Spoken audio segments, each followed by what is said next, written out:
Heavy rainfall also leading to rock slides out in the gorge. The trail at Multnomah Falls has now been closed since Friday. For several days. Our Trevor Alt live there right now. And Trevor, you actually got to see a rock slide for yourself? Yeah, I did, Jennifer. It was a tour that required hard hats. We had the on-site manager here at Multnomah Falls who took us onto the Wakena Multnomah Loop so we could see this rock slide for ourselves because it has been closed since Friday. And now that I've seen it with my own eyes, I can tell you for sure, trying to hike this trail right now would be outright dangerous.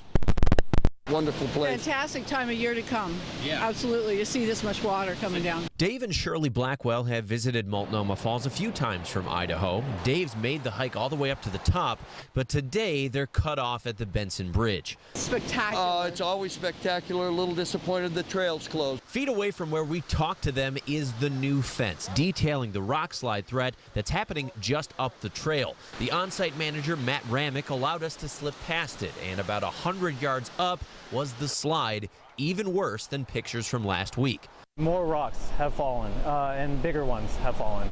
The Forest Service brought out a forest engineer and a geotech to analyze the stability of the slopes, but if anything, even more debris is falling, and the conditions outside aren't getting better anytime soon. The freezing and thawing, the amount of rain, and of course the Eagle Creek fire that happened 2 years ago, it really unstabilized the slopes. And part of the cleanup from the Eagle Creek fire was reconstructing the trail. Now parts will need reconstructing once again, but not until the slopes stabilize and all these rocks can be removed.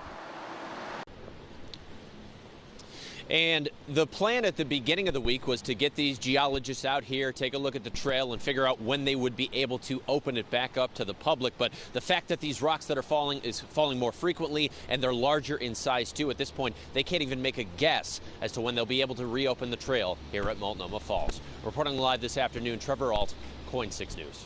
The good news is it's still beautiful, even if you have to stay back and look at the falls there. Thanks, Trevor.